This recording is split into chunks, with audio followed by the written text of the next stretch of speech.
Bonsoir à tous, je suis Karen Elkaïm et je suis ravie de vous accueillir, de voir des gens en chair et en os. C'est vraiment un grand bonheur pour tous et c'est surtout un grand bonheur d'accueillir Vénus Kourigata et Caroline Boadé qui sont avec nous ce soir. Et il sera question de chair, d'os, de volupté, de vie, de mort, d'amour. Enfin, vous allez voir, c'est tout un programme. En tout cas, je vais vous les présenter en quelques mots. Vénus Kourigata voit le jour à Pshare, au Liban. Après des études de littérature à l'École supérieure de lettres de Beyrouth, elle présente un premier recueil de poésie qui s'appelle « Les visages inachevés ». Poétesse et romancière, cette lauréate du Grand Prix de poésie de l'Académie française et du Prix Goncourt de la poésie ne cesse de nous proposer les fruits de sa plume. Les inadaptés, une maison au bord des larmes, 7 pierres pour la femme adultère, les derniers jours de Mandelstam, Horthy ou son nouveau roman Ce qui reste des hommes aux éditions Actes Sud. Vous faites ça très bien. Sa voix résonnera également ce soir avec Éloignez-vous de ma fenêtre aux éditions Mercure de France et qui est un recueil de poésie.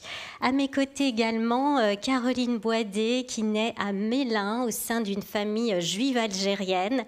Elle fait des études de lettres, de théâtre et une école de commerce avant de prendre la plume comme romancière et poétesse. Elle signe un premier recueil, puis Voine au point nu, qui obtient le prix de la poésie Vénus Kourigata. Outre sa contribution à des ouvrages collectifs et une émission radiophonique, elle publie des romans comme Un veilleur attend l'aurore ou Les impurs. Avec Vénus, elle compose le recueil Kaddish pour l'enfant à naître et un livre d'entretien qui s'appelle Ton chant est plus long que ton souffle. Ce soir, nous allons aussi suivre son souffle, justement, dans Une femme en crue aux éditions Bruno Doucet. Et dès septembre, elle entrera en résidence dans la Maison de l'Amérique latine pour un projet autour de Sepulveda et de sa femme. Alors avant de les entendre et de partager ce moment avec vous, j'aimerais entendre leur voix littéraire, leur voix poétique, avec un extrait de leur livre. Allez-y, Vénus.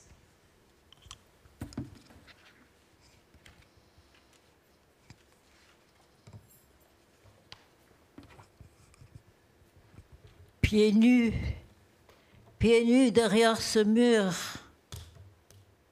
tu guettes le crissement d'un caillou, le bruissement d'une herbe, noie vide le monde secoué par tes appels. Les ombres retournent leurs poches. Elles n'ont rien subtilisé, ne peuvent rien pour celui qui a tourné au gel. Tu sais que tu es dans un lieu fait de strates superposées, que ta douleur n'en est pas une, que ton immobilité n'est pas oisiveté, mais attente. Tu cherches une fissure pour engouffrer le peu que tu es. Tu aurais porté ton corps sur ton dos, comme un sac de charbon, si tu le savais.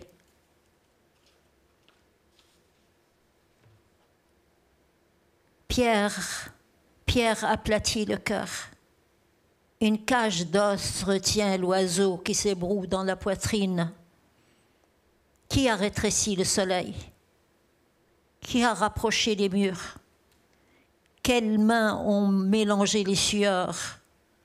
Comment expliquer la terreur de la dernière minute tombée dans un grand vacarme? Un leurre, la silhouette accroupie au pied du mur. Une illusion, l'échelle.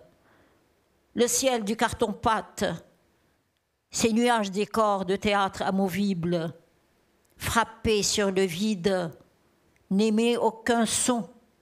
Attendez, ne partez pas sans moi. Ne retirez pas la terre sous mes pieds. Éloignez-vous de ma fenêtre. Ne revenez qu'après la fermeture de la planète. Quand mes os seront de pierre sèche, mes gestes de vents évanouis. Partez, partez sans vos contours, tête entre les genoux, comme chien mal aimé de son maître, sourd comme la cascade, muet comme les fourmis à cornes qui se nourrissent de cailloux. Partez sans vous croiser, j'ai cloué mes volets, fait taire mes livres, creusé ma couche dans la pelletée de terre lancée à la figure du jour. Je n'attends aucune aide, aucune consolation.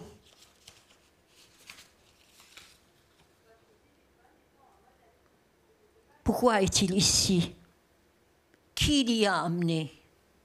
L'a-t-on transporté sur les épaules? L'a-t-on traîné pour le planter dans ce sol en terre battue? Saura-t-il retrouver la porte? Et pourquoi n'y a-t-il pas de porte? À quoi s'accrocher pour ne pas tomber plus bas? Comment faire la différence entre le haut et le bas, entre sol et plafond? Et pourquoi l'eau qu'il ingurgite a goût de boue et de solitude? La pluie raturer les vitres du café où il ne va plus? La neige décolorer les passants? Devenu insonore depuis qu'il ne sait plus faire la différence entre le pas lent du châtaignier et celui craintif du visiteur. Il aimerait revenir dans ce café où il ne pleut pas, frapper à sa propre porte, dormir avec les mots du livre qu'il lisait, vivre des petits aujourd'hui.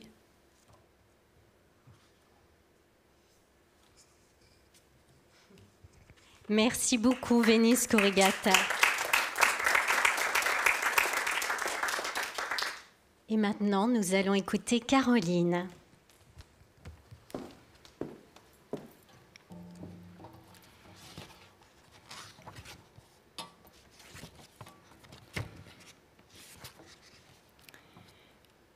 Le dieu des océans l'a serré contre sa poitrine quand il était enfant. Lui a appris à ébranler la terre, à augmenter le cours des sources, à lever les tempêtes. À quand remontent les premières colères de l'homme de la taille du torrent? Poussées dans les profondeurs de la mer, elles ont inondé les côtes, fait grossir les torrents, brisé les rochers en plein cœur. Ces rats de marée ont noyé quelques monstres marins et submergé des femmes étendues sur le bord.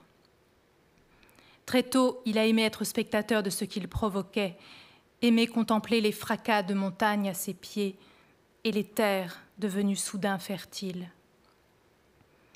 Avait-il convoqué l'assemblée des dieux ou seulement frappé dans ses mains pour que cette île sorte de terre, cette île pour abriter la femme et l'enfant, offrir un répit à leur douleur? Les morceaux d'éclair dans ses cheveux ne gênent pas son œil de cyclope, il voit très loin, voit jusqu'au titan enfermé sous la terre. Lever la fureur des vents n'empêche pas d'avoir un cœur tendre. La beauté est née d'une goutte de sang dans ses os. Un jour, elle s'est levée de l'écume. L'été n'applaudit plus depuis que le blé a ligoté ses mains. Des épis cachent le jour à l'homme à la serpe, fils de l'océan autant que de l'érable, mais plus haut que la montagne et plus fort que le moulin. Il regarde la nuit dans le blanc des yeux et branle le ciel pour qu'il lui rende son aimé. Lorsqu'il recompte les pierres de sa maison, arrache la porte qui encombre son seuil, c'est son ombre qu'il cherche comme un fou.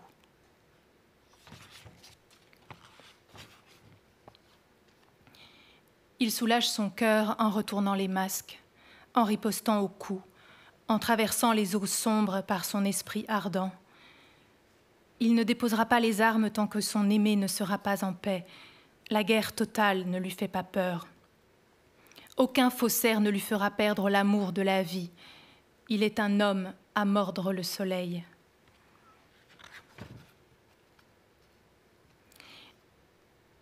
Il a tenu à porter son aimé au bout de la terre, dans l'écho des rires, à l'ombre des ombres bonnes, pour qu'elle goûte enfin le repos.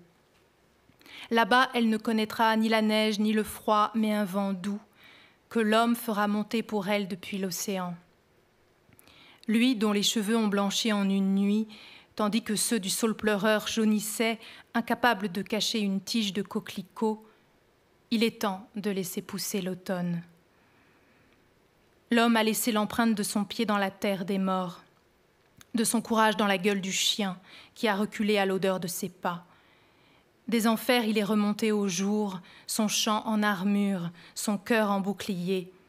Il ne s'est pas retourné, son aimé ne l'a pas suivi.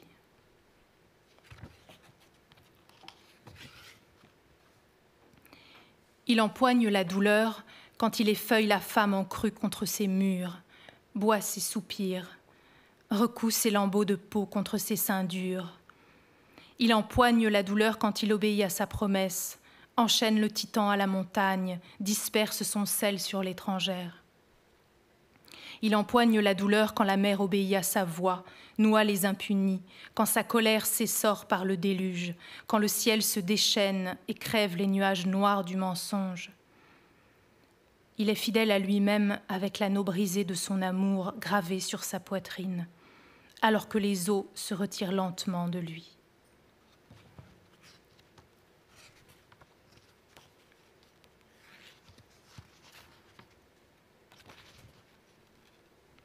Il faut soulever la nuit pour voir le jour.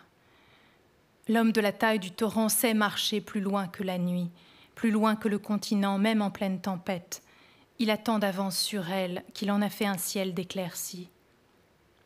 Le désir de la femme en crue s'allonge sur ses genoux, fait fuir la morte installée sous son toit. De retour entre les cuisses de la femme, il la mange, fait pousser des possibles comme pâquerettes sur ses murs. Celui qui sait monter à crue, sait repousser la mort. Merci Caroline.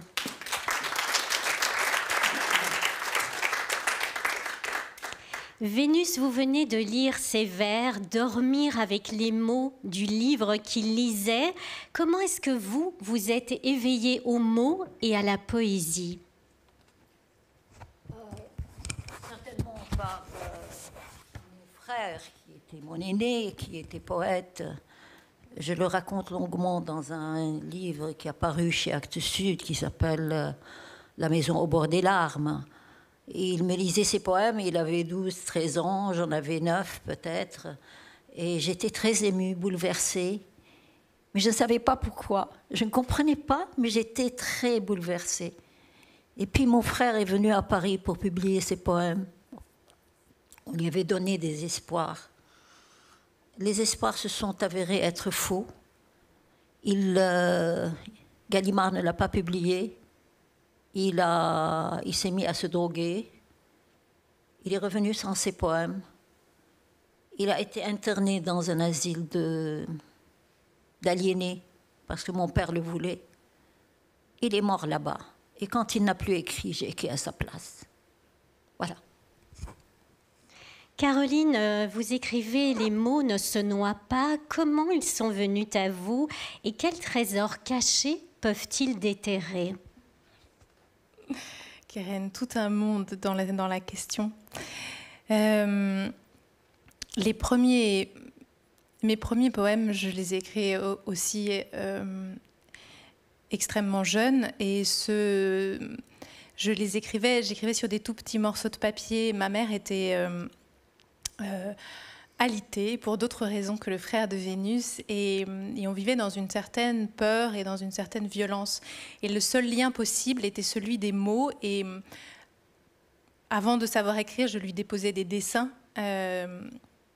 sur son lit à ses pieds et puis peu à peu c'était des mots, des petits mots pour essayer de retisser le lien ou en tout cas de rentrer en conversation. Et c'est vrai que assez naturellement, au fond, le premier recueil de poèmes Pivoine au point nu, qui est tout entier dédié à ma mère et qui essaye de poser des mots sur la violence, sur la maladie, sur l'impossible, sont nés à cet endroit-là. Et ensuite, à la fois, c'est le silence et la violence, les premiers mots, et puis peu à peu, une autre force qui est celle de la vie, qui irrigue et qui est là dans ce recueil tout entier, qui est la célébration du désir.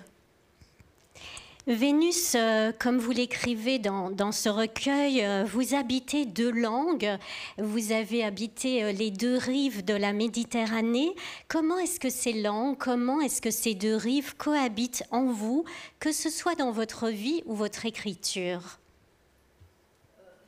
Vénus, pardon, L'arabe a nourri le français a nourri l'arabe. Il y a des images qui viennent de la langue arabe que vous ne trouverez pas, qu'on ne dit pas en français, qui sont complètement, je ne sais pas, inédites. Je mélange toujours les deux langues. J'écris l'arabe à travers le français, j'écris le français à travers l'arabe parce que je traduis beaucoup les poètes arabes. Comme je mélange la mort et la vie. D'ailleurs, les poèmes que j'ai lus sont la vie du mort sous terre. Il y a une vie dans la mort, une vie parallèle à notre vie, j'en suis certaine.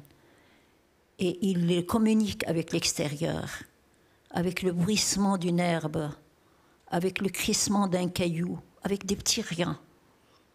On ne meurt jamais définitivement. On revient toujours sous une autre forme. Et celui qui est immobile n'est pas immobile en lui-même, il est immobile d'aspect seulement. D'où ces poèmes sur la mort, parce que mon pays a connu beaucoup de morts depuis quelque temps. Il y a eu 200 000 morts pendant la guerre civile. J'ai perdu mon mari, puis mon compagnon, puis ma sœur, puis beaucoup de monde autour de moi. Ce qui fait que quand j'allais au Liban, je ne savais pas celui qui me sourit de loin, qui vient vers moi, s'il était mort peut-être, parce que j'avais appris sa mort. Donc je mélange les deux langues, la vie et la mort. D'où ce recueil qui est en même temps un hommage à la vie à travers la mort. J'y crois fortement. Caroline, en quoi est-ce que vos origines algériennes nourrissent votre personnalité et votre plume, comme notamment dans Les Impurs, mais également au niveau de la langue, justement, qui vous habite? Alors après, je pense que, évidemment, c'est là, c'est présent. Et c'est une identité que j'ai questionnée. Après, comme tout écrivain, on a ces soubassements-là. Moi, j'ai essayé de les approcher par l'écriture parce que c'était des questions, des silences. Donc ça a donné ce premier recueil, Pivoine au point nu, où j'interrogeais la violence du pays, la violence de l'Algérie, la violence de la guerre, à travers la violence de la mer. Et dans Les Impurs également, pour le coup, Les Impurs, c'est un roman qui retrace une histoire d'amour pendant au moment de l'indépendance de l'Algérie. Juste avant l'indépendance, c'est une histoire d'amour entre une bibliothécaire musulmane et un ébéniste juif qui portait le nom de mon grand-père. Tout ça est complètement inventé, mais ce qui ne l'était pas, c'était cette vie en commun dont j'avais hérité du récit, des histoires, etc. Des mariages aussi, parce que je m'y suis rendue à plusieurs reprises pour essayer de comprendre un peu comment la vie de mes parents et mes grands-parents se vivait là-bas. Et donc j'ai retrouvé des gens, et notamment des gens qui se disaient de ma famille, qui parlaient arabe et dont je ne comprenais pas un mot, mais qui m'apportaient les papiers en me montrant, et donc j'en étais très fière. Il y avait eu des mariages mixtes dans ma famille, donc j'ai hérité un peu de toutes ces histoires et qui ont, voilà, que j'ai interrogées dans ce roman Les Impurs, dans ce recueil, et puis ensuite aussi dans Kaddish pour l'enfant à naître, d'une certaine manière, parce que Kaddish pour l'enfant à naître, qu'on a écrit ensemble avec Vénus, était un moment particulier dans notre pays. C'était le moment des attentats du 13 novembre. Moi, j'étais enceinte de 8 mois et demi de ma seconde fille. Ça a été un effondrement. Et la première réaction que j'ai... Ça a été un effondrement parce que j'avais grandi dans ce mythe, en fait, de cette coexistence, de cette vie en commun, etc. Et je ne comprenais rien de ce qui nous arrivait. Et c'était un tel déferlement de violence que... Et donc, la première réaction, c'était le poème. Donc, j'ai écrit ce poème, ce long poème, Kaddish pour l'enfant à naître, adressé à l'enfant, à cette vie en fait que j'essayais de retenir envers et contre tout, et dans cette ville où la mort montait. Donc là aussi, à nouveau, j'ai toujours travaillé évidemment par ces questions et par Donc voilà, évidemment, ça les nourrit, mais c'est aussi nourri du présent, en fait. Mais c'est vrai que ce qui est incroyable dans l'écriture, c'est que j'ai découvert des choses, enfin, j'ai mis à jour des choses sans le savoir, et notamment dans Les Impurs. Ma mère m'a dit, mais comment tu sais tout ça? Je ne savais rien, mais je pense qu'il y a une dimension un peu visionnaire parfois dans l'écriture. On approche de choses, et là, à nouveau, en fait, on cherche et on découvre des choses. L'écriture découvre pour nous, ouvre des pans que notre conscient ne savait pas, que notre inconscient sans doute, et qu'on met à jour dans l'écriture. Donc ça, c'est des moments assez vertigineux. L'écriture ouvre des portes, comme le dit Caroline. Elle crée aussi des liens, puisque si vous êtes réunis ce soir toutes les deux, ce n'est évidemment pas un hasard. Vénus, vous avez ce goût de la transmission, que ce soit en partageant vos poèmes avec nous, en écrivant. Oui, avec beaucoup de jeunes qui viennent chez moi, qui venaient chez moi. Maintenant, je suis fatiguée, je suis âgée. Qui venaient chez moi me montrer leurs poèmes. C'était pour moi un grand bonheur de retravailler leurs poèmes avec moi. Et je les ai vus grandir, devenir plus grands que moi. Et j'étais très touchée par cette confiance qu'ils avaient. Je prenais le stylo et je barrais, je disais non, pas ça, pas ça. Et on acceptait de moi. Et c'est comme ça qu'est né le prix Vénus Kourigata de la poésie de femmes. Parce que j'ai été, et je le suis encore dans quelques jurys de poésie. On donne tout le temps des prix à des hommes, jamais à des femmes. Alors le prix de la poésie de femmes ne se donne qu'à des femmes dans cette maison qui est devenue le lieu d'accueil de ce prix. Vous le disiez, vous aimez encourager les jeunes. Oui. Justement, Caroline a eu ce prix, mais qu'est-ce qui fait que ce n'était pas juste une lauréate de plus? Qu'est-ce qui fait qu'il y a eu un lien qui s'est créé entre vous, une véritable amitié? C'est peut-être la fille que j'aurais voulu avoir. J'en ai déjà 2, mais elles sont désobéissantes. Elle m'obéit. Elle est gentille, elle est bien élevée. Elle a beaucoup de talent. Les miennes détestent la poésie, mais l'une est une romancière connue, elle a publié tout ça, mais l'autre n'ouvre pas mes livres. Quand elle me dit « donne-moi tes livres », ton dernier livre, je lui dis « tu vas le lire ?» Elle me dit « non, c'est pour le mettre dans mon salon, comme ça j'ai tous tes livres ». Donc elle, c'est la fille qui lit. Et j'ai adoré son dernier recueil, qui est comment vous dire, fougueux, qui est brûlant d'érotisme, ce que je ne sais plus faire. Avec l'âge, on perd cette notion de l'érotisme. On va en parler, mais ce qui est beau aussi, c'est que vous avez composé des recueils ensemble, où il y a ce livre d'entretien. Pourquoi c'est important pour vous que ce lien, qui n'aurait pu n'exister que dans la vie, se prolonge à travers vos plumes? Que mon œuvre se prolonge. Non, le lien avec Caroline. Ah oui, bien sûr. Ce livre, je n'y croyais pas beaucoup. Je me disais, il n'y aura pas d'éditeur pour le publier. Eh bien, il y a eu un courageux qui l'a publié. Et finalement, je me suis rendu compte que j'avais oublié qu'il y avait un éditeur après ça. J'avais l'impression de raconter à Caroline mes vies, pas ma vie. Une vie chez des parents, un milieu, une enfance très, très dure, très rugueuse. Et puis le mariage pour fuir les parents. Et puis se marier dans un milieu au-dessus du mien, supérieur, avec un homme important. Aussi, j'étais pas heureuse parce que c'était un homme brutal et génial en même temps. Mais j'ai eu 3 enfants et puis il fallait fuir ce mari. J'ai trouvé un deuxième mari. Donc ma vie a été tout le temps une fuite en avant. Je fuis les parents pour un premier mari. Je fuis le deuxième mari, le premier mari pour un deuxième. Puis le second, malheureusement, c'était un homme magnifique. Il est mort, 52 ans. C'est le plus grand choc de ma vie. Et j'ai refait ma vie des années plus tard avec quelqu'un sur un autre continent, au Mexique. Changer de continent me donnait l'impression de ne plus être poursuivie par de la malchance. Et ce qui fait que je n'ai fait qu'aller d'un continent à un autre. De la Méditerranée Sud à la Méditerranée Nord, au Mexique. Et je ne sais pas si j'ai été heureuse, mais il y a eu certainement des moments de bonheur, mais il y a eu des moments très durs. Mais je les ai surmontés par l'écriture. L'écriture, elle fait aussi pleinement partie de vous. Vénus vous décrit comme sa troisième fille, la fille qu'elle aurait aimé avoir, sa fille adoptive.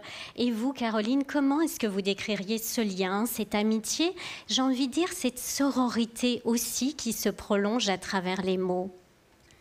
Oui, la rencontre avec Vénus a été extrêmement importante pour moi. La manière dont elle m'a ouvert la porte, en fait.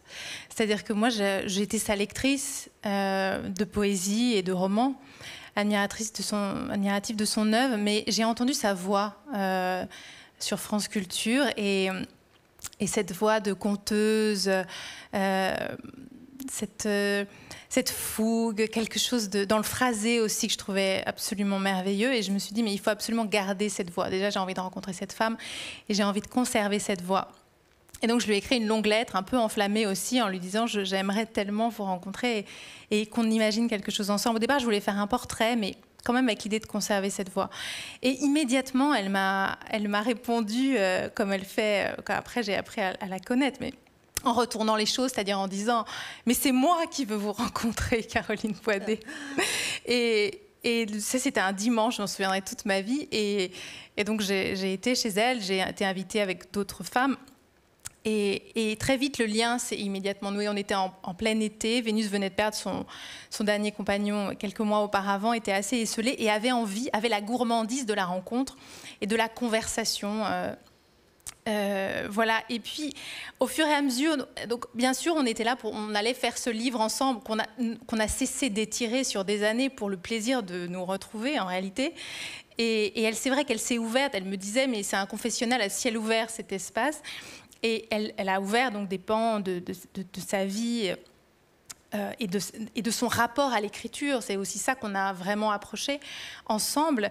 Et peu à peu, c'est elle qui est venue me chercher. C'est-à-dire qu'elle a lu, parce qu'elle est extrêmement généreuse et attentive aux autres, c'est-à-dire qu'elle les lit vraiment. Et elle a lu Les Impurs, elle a beaucoup aimé ce roman. Et elle m'a dit, vous écrivez de la poésie? Je dis, non, je n'osais pas trop, etc. J'avais quelques poèmes, début de quelque chose que je n'osais pas faire lire. Et elle s'en est immédiatement emparée en disant c'est très beau, il faut en faire quelque chose. Et donc c'est elle qui est venue me chercher en fait à l'endroit de la poésie en me permettant d'oser, d'aller au bout de quelque chose et d'assumer cette voie-là. C'est extrêmement rare, il faut quand même le dire, dans le milieu littéraire, enfin de manière générale dans l'échelle d'une vie, cette générosité-là. Et c'est resté. C'est-à-dire que je pense que le lien le plus fort qu'on ait entre nous, c'est la poésie. C'est-à-dire que dès que j'écris un poème, et ce recueil en était l'expérience merveilleuse, c'est-à-dire que j'écrivais quelques poèmes et la première personne que j'appelais, c'était Vénus. Vénus, quand elle écrit un recueil, elle m'appelle et je suis dans sa chambre. Elle me met sur sa chaise et elle me dit « Tu changes ce que tu veux, dis-moi surtout ». Et donc ce lien-là est un lien hors tout, et en fait, on ne fait pas que se soutenir l'une l'autre, on s'encourage et on se transmet cette espèce de sauvagerie sur la page, sur l'ordinateur, et c'est des moments merveilleux, l'écriture de nos deux recueils pour ça. C'est vrai. Si vous le voulez bien, on va écouter un second extrait de vos livres. Caroline, allez-y.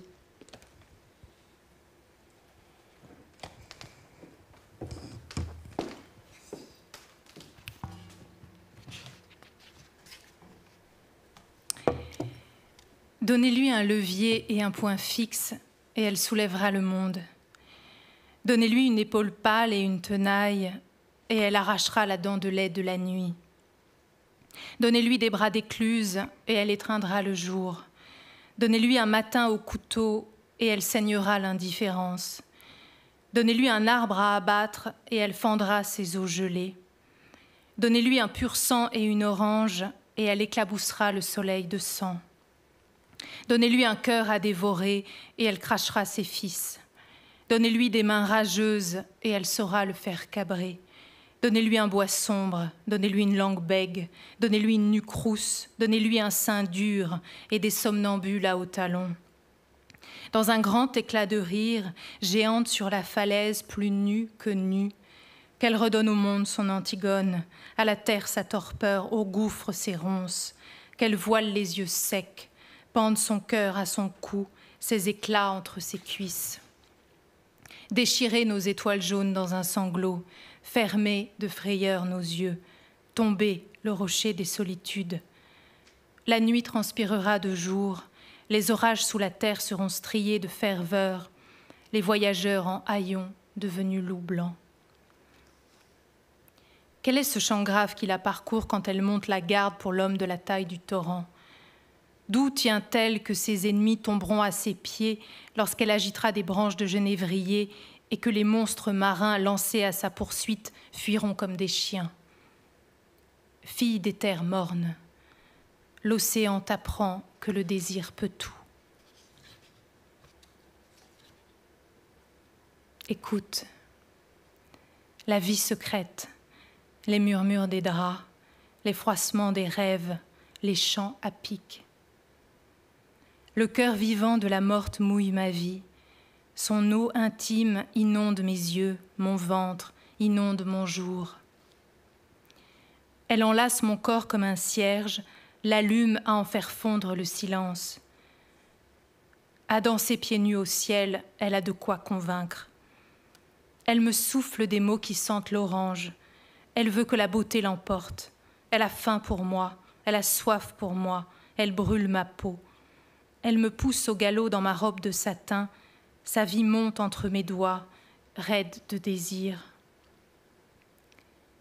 Je reconnais ton aimée assise au bord du monde, penchée sur le large où elle a plongé ses secrets. J'entends son chant éclater du corset de la vague. Les courants de son cœur qui battent à la surface m'attendrissent. Tout en elle m'est familier, jusqu'à son rire à remplir l'écluse. Quand je construis un château au milieu de l'écume, de quoi est-ce que je me console? La mort ne peut pas bercer l'absente dans un tel silence, ni dans le vide mat de son cri. Les sourds ne doivent plus s'aveugler, qu'ils ouvrent les yeux sur toi, l'errant au coin nu de son cœur.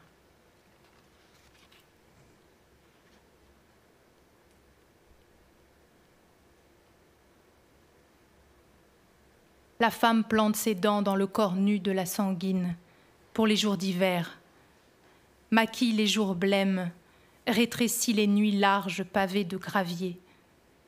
Elle sait que sa fente n'est pas une béance, que les ténèbres s'arrêtent à ses genoux. Aucune ombre n'est admise à sa fenêtre quand un désir violent la suspend au mur. Merci, c'est à vous.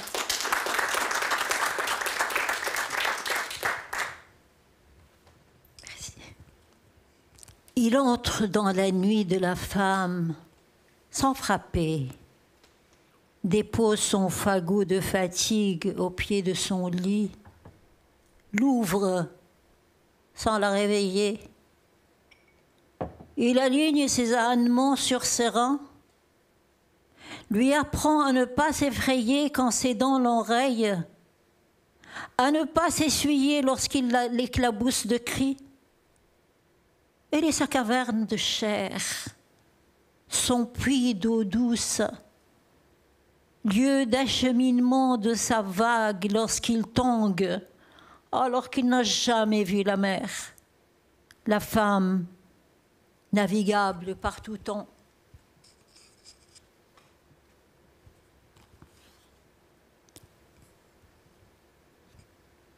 Chaque pierre de toi s'écroule sur ma poitrine. Amour au manque de nous deux. Les mains qui faisaient flamber le feu l'étranglent depuis que tes mains ont tourné au gel. Les femmes seules se traversent à sec, dit-on de l'autre côté du fleuve. Nul besoin de les essorer. Les morts qui ne sont pas aussi morts qu'on le croit veillent sur leurs biens. Morte, la mer continuait à marcher en nous, main dans les poches, comme si elle cachait un larcin. Sa silhouette se confondait avec celle du frêne que le Père aurait abattu à la hache sans nos supplications. Nous la retrouvions dans les taches de rousseur sur les mains de l'automne, dans les flaques de pluie. Mais mère désolée, même mère est désolée, comme si elle s'excusait. 2 cailloux, les larmes suspendues à ses cils.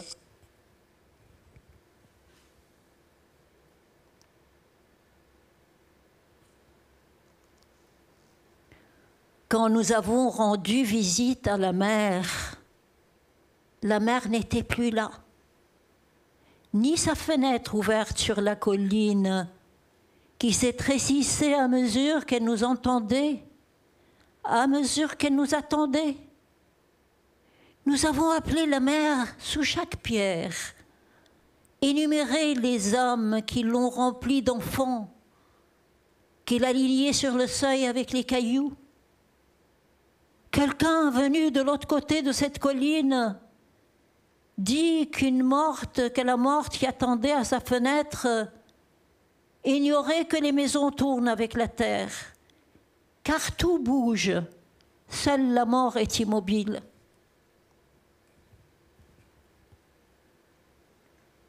L'homme que nous connaissions de nuit devait aimer la mer.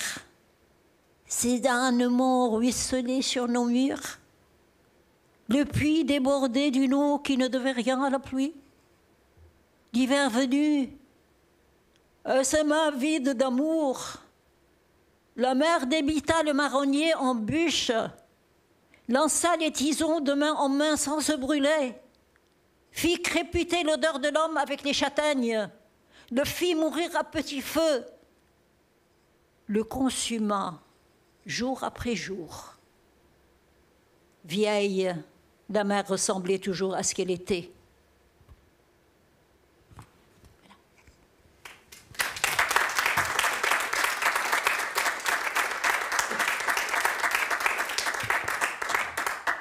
Merci Vénus. Vous le disiez là tout à l'heure, loin de vivre dans une tour d'ivoire, vous avez baigné dans un pays qui est donc le Liban, un pays en guerre, un pays qui a connu beaucoup de souffrances. Pourquoi elle s'est imposée dans vos écrits? Je pense au très beau poème qui clôture également ce recueil dont on va peut-être lire une page et qui introduira cette question, qui s'appelle 4 août, Beyrouth. 2021, c'est quand l'explosion de Beyrouth, voilà. L'explosion qui a fait des morts, qui a détruit la moitié de la ville. Jusqu'à maintenant, je ne vois que j'apprends toujours la mort de quelqu'un.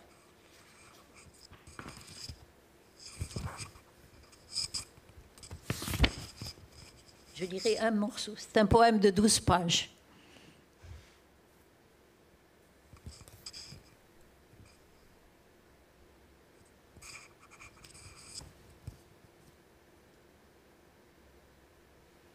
Leurs appels soulèvent pierre et fumée. Ils demandent aux murs écroulés de leur rendre l'aïeul, l'enfant, le lit de la mariée.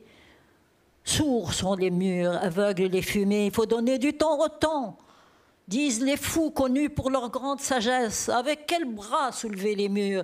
Avec quelles mains déterrer les vivants? Les torches éclairent le ventre de la terre, la somme de rendre ceux qui l'a englouti. La terre rend le berceau, mais pas l'enfant. Le cartable, mais garde l'écolier. La canne sans le vieillard. La machine à coudre, mais pas la couturière.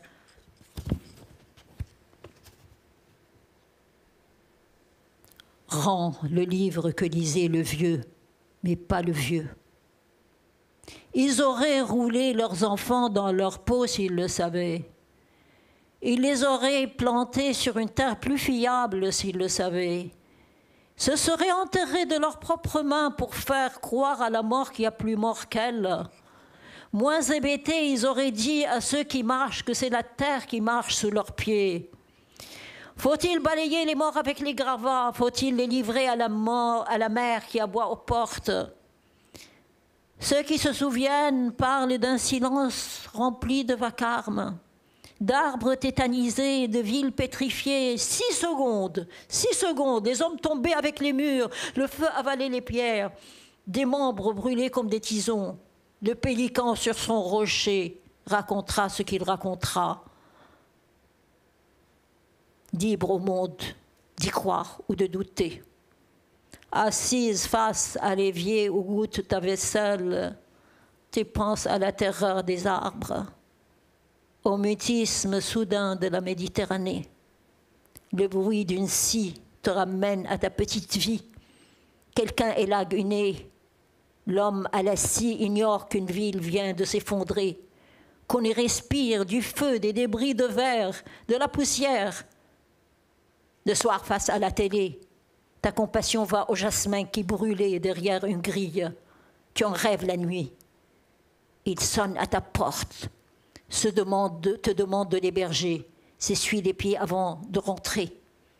Inexplicable ton rêve pour l'homme juché sur une échelle, un sécateur à la main. Il n'a jamais vu de jasmin marcher.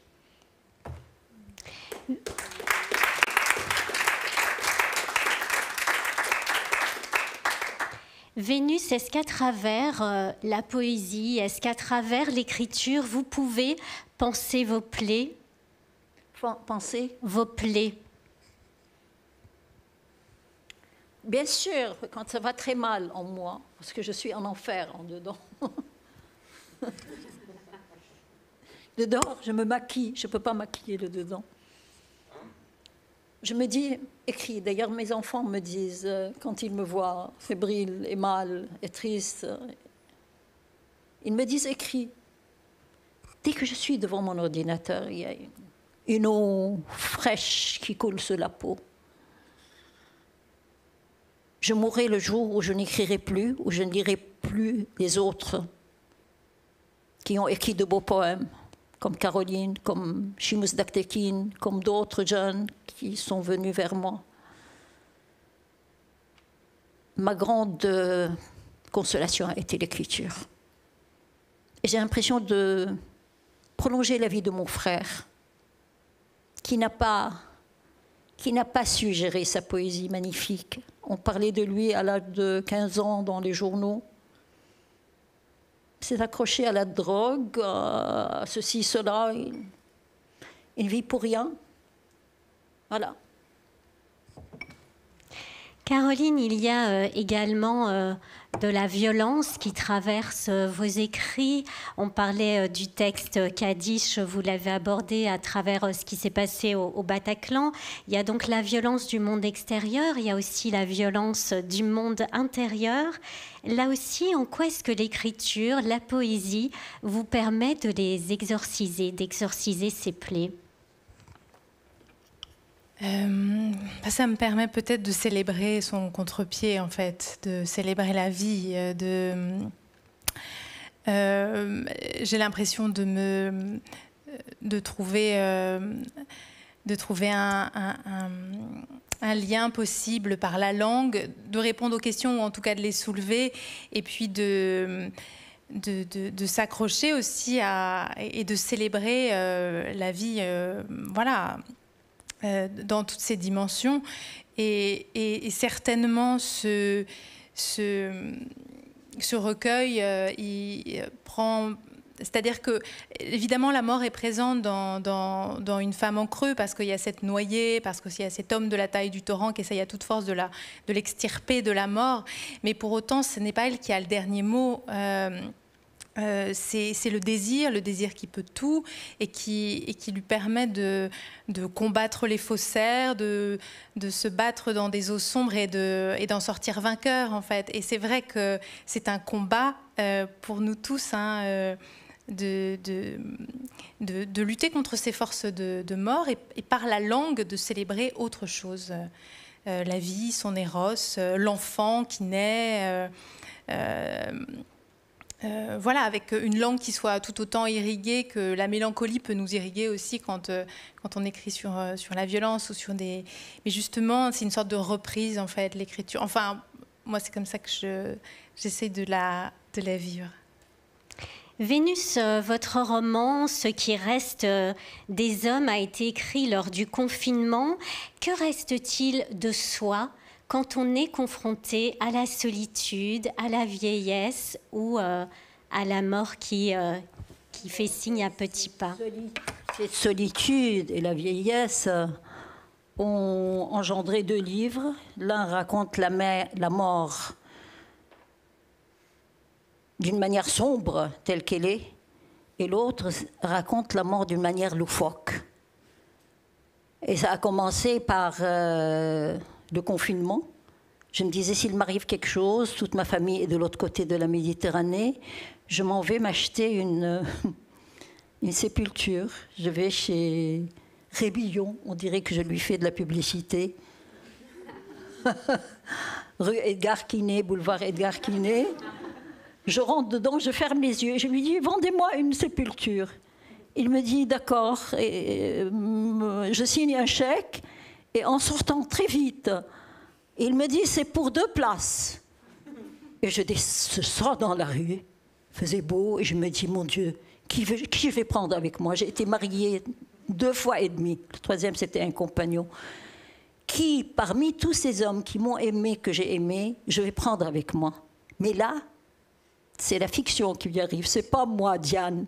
Diane cherche un homme pour le faire. Elle retrouve un et qui lui dit, un grand savant, un professeur du Collège de France, qui lui dit « Oui, à condition que je sois en haut et toi en bas, je suis très claustrophobe. » Le second, elle lit son nom dans le journal, il l'avait beaucoup aimé dans le temps. Elle appelle ça chez lui. Elle ne savait pas qu'il s'était marié entre-temps, 30 ans qu'elle ne l'a pas vu. Et c'est l'épouse qui répond « Ah, vous voulez mon mari qui est... Eh bien, vous l'aurez demain, c'est pour continuer à baiser avec lui. » Elle a peur de cette femme. Le lendemain, elle lui dit « Vous l'aurez demain. » Le lendemain, arrive un coursier avec une urne, avec des cendres. Elle ne sait pas quoi en faire, elle la met sous l'évier avec les produits d'entretien. Mais dans un rêve, un cauchemar, elle le voit arriver, lui dit « Qu'as-tu fait de mes cendres? Où les as-tu cachées ?» C'est comme ça qu'elle va d'un homme à un autre, d'un homme à un autre, puis elle se retrouve seule, finalement. Seule avec un chat. Mais cette histoire, c'est Diane.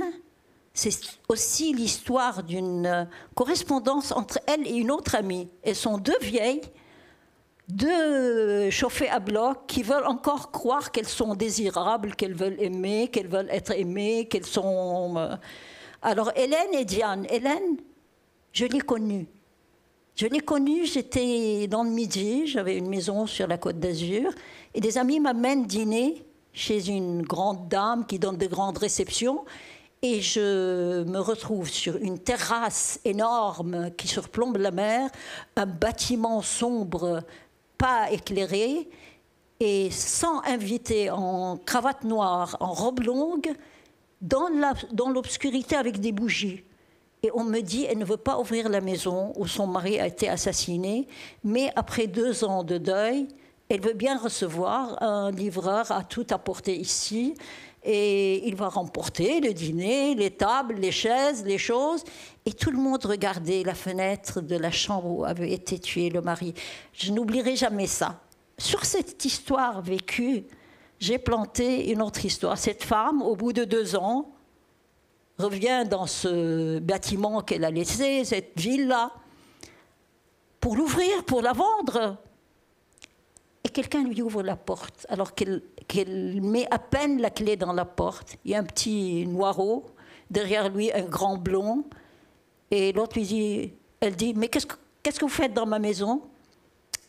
Et l'autre lui dit, c'est pour empêcher les squatteurs qu'on est là. Et elle rentre. Elle est énervée, mais elle est fatiguée. On lui donne à manger, une table bien dressée devant la cheminée. Et de jour en jour, elle tombe presque amoureuse de ces 2. Ils sont charmants. Ces 2 garçons qui vivent en couple sont pleins d'attention pour elle. L'autre la coiffe parce qu'elle a une tendinite. L'autre, elle les amène au casino. Ils perdent de l'argent. C'est elle qui paye, ça n'a pas d'importance. Le village autour d'elle commence la rumeur Ce sont ceux qui ont tué son mari qui squattent l'appartement, la maison depuis 2 ans. Eh bien, il y a des lettres qu'elles s'échangent, Diane et Hélène, pour raconter ce qui arrive. On ne racontera pas tout, si vous le voulez bien. Caroline, on parlait du chagrin, du deuil, de la perte, qu'aborde aussi Une femme en creux. Pourquoi est-ce que ce sont des émotions presque impossibles à partager? Et pourquoi ça nous plonge dans une solitude où les corps, les fantômes, les morts sont très présents et que vous habillez, comme vous l'écrivez, d'un nuage de mots? Oui, ils sont très présents parce que la mort surgit, elle surgit dans nos vies à tous et elle ne prévient pas. Et donc il y a cette figure-là de noyé, en effet, mais qui est, en fait, que j'ai... déjà, elle est terriblement proche, il y a 3 personnages, mais elle est terriblement proche d'une femme en crue. Elle l'irrigue, et ce qu'elle lui transmet, c'est pas la mort, c'est la vie.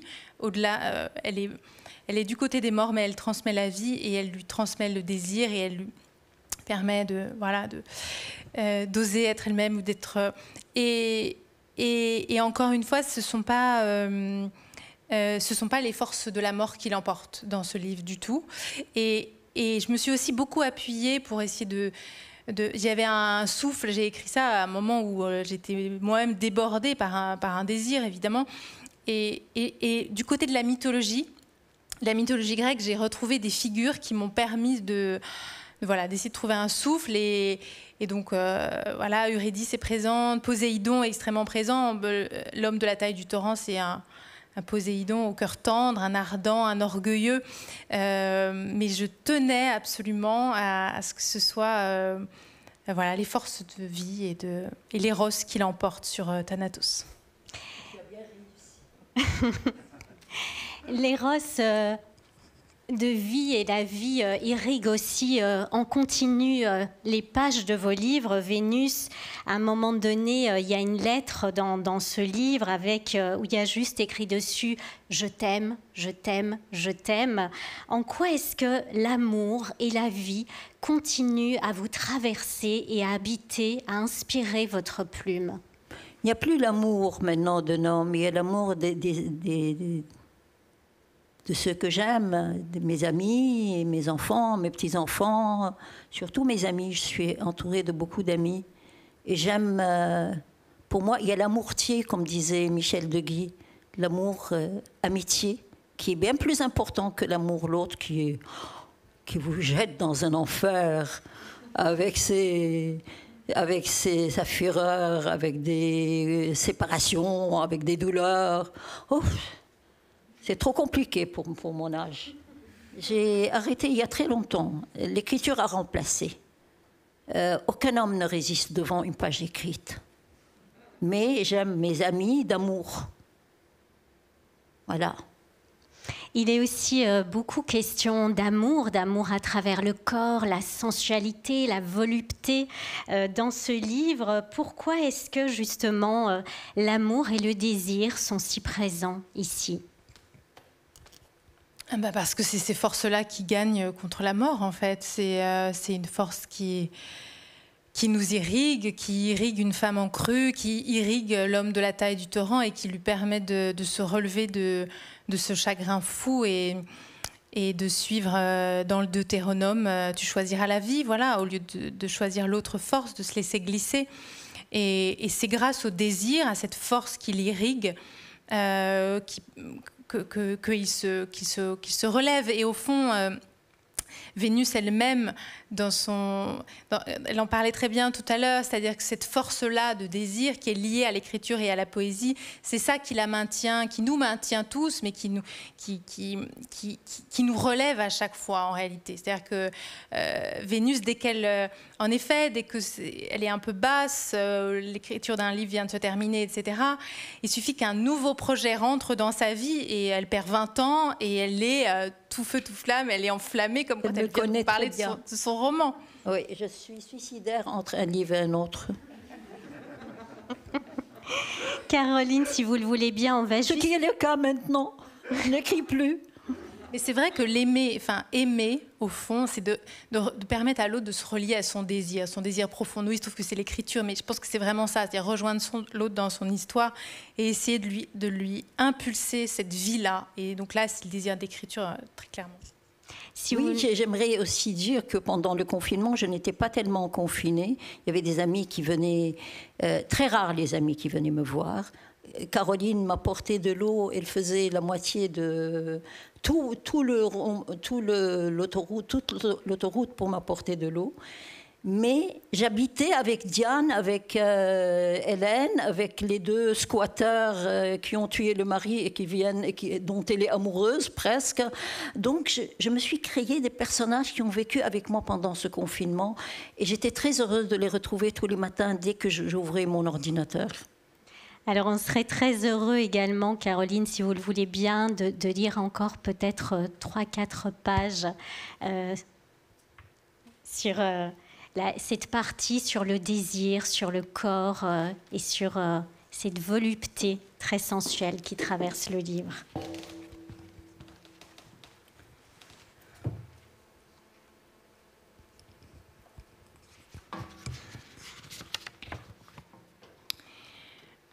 L'homme de la taille du torrent imagine la femme en crue, sismique, des chevilles aux cheveux, cabrée sur les eaux. Ces vagues bouillonnent, se soulèvent, font jaillir l'écume. Sous le soleil des loups, il regarde les éclairs que fait le corps de la femme, s'écouler sur la mer qui tend ses bras de nuit. Les algues déchirées sur ses flancs se dispersent sur lui. Serait-elle le désir revenu quand la mort cherchait à tout noyer? L'homme de la taille du torrent né de l'océan et de l'écorce a été très tôt attiré par le feu, ce feu qui couve en elle. Ma douce et ardente, dit-il à celle qui lui fait éprouver ce dont la vie l'a amputé. Il s'abreuve à sa fraîcheur, fait craquer des fruits dans sa bouche, sa faim de louve coule dans sa gorge, ses émois fauves malmènent sa prudence d'homme. Il la dégrafe, s'occupe d'elle jusqu'à la meurtrissure. L'homme de la taille du torrent fait le tour du soleil. Ses pieds écorchés d'éclats de lumière sont beaux à voir. La nuit s'écarte à son approche. Une jument bleue lui offre sa croupe, l'arbre lui offre son bruissement, range le vacarme de son corps à la verticale, essuie les larmes de son sexe, les mêle à sa sève. Sans couverture sur son désir, la femme en crue rêve de lui, frissonne sous sa peau, lui meurtrit les seins. Elle parle tout bas à son corps reflété sur le mur. L'ombre attend que son ventre mûrisse, attend que ses lèvres le provoquent pour se glisser en elle. Elle veut ses cris, qu'il en remplisse sa gorge. Elle veut ses reins, qu'il éclate en elle. Et un tout dernier. L'homme se lève du torrent quand le soleil embrase la mer. Il s'adosse à l'arbre durci au feu et cherche l'Orient dans le creux de sa main. Le désir a allumé un bûcher dans ses eaux dures, jeté sa lumière sur les cendres et ouvert la poitrine de la femme pleine d'écume. L'incendie éclaire leurs 2 visages, lèche les rochers alentour, laboure les vallons. Tandis qu'ils gagnent le large, les champs rougissent. La robe de la femme flambe. Un métal d'or court sur les eaux. Merci.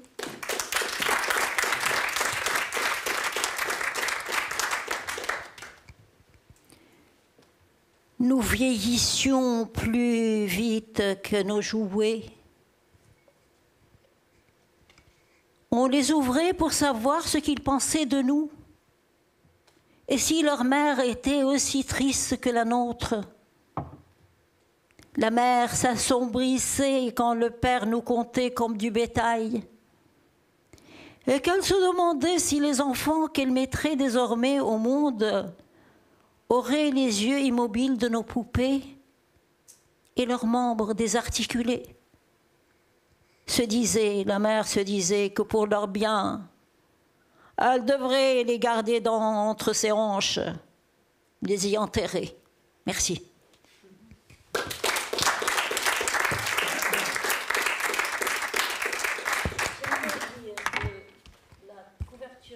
ce livre, la couverture de ce livre est due à un extraordinaire peintre qui s'appelle Ziad Delloul, qu'il est syrien et qu'il vit à Paris et qu'il est publié, qu'il est exposé chez la galerie Claude Bernard. Ziad Delloul, n'oubliez pas ce nom. Merci. Vénus, j'avais encore une question. Vous écrivez si rien ne se perd, tout recommence. Qu'est-ce qui recommence éternellement pour vous à chaque fois que vous écrivez? C'est d'autres mots que je découvrirai et qui m'ouvriraient des horizons que je ne connais pas. Moi, il suffit d'un mot pour que le poème s'écrive de lui-même, s'écrive tout seul. Un roman, c'est une image simple. Je descendais le boulevard Quinet et l'homme me dit « c'est pour deux ». C'est une sépulture pour deux et le livre a été écrit entre le boulevard Quinet et les galeries Lafayette où je me suis acheté une robe rouge comme la dalle rouge en marbre que je m'étais commandée, voilà. Et en quoi est-ce que vous croyez encore aujourd'hui? Je crois en une autre vie. C'est bête peut-être parce que c'est prétentieux de ma part.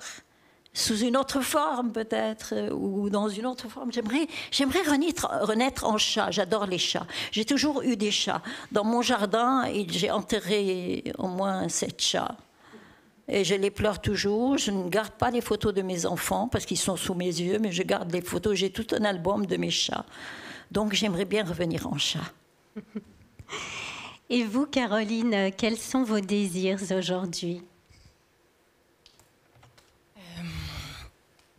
Une fécondité qui passe par des livres, en réalité. Là, en effet, c'est la traduction de la poésie de Luis Sepúlveda, qui est inédite en France. Je suis très heureuse de m'y plonger et de le faire depuis l'Espagne. Et celle de Carmen Yanès, qui est poète, qui est son épouse, et qu'on connaît assez mal, mais qui a une vie...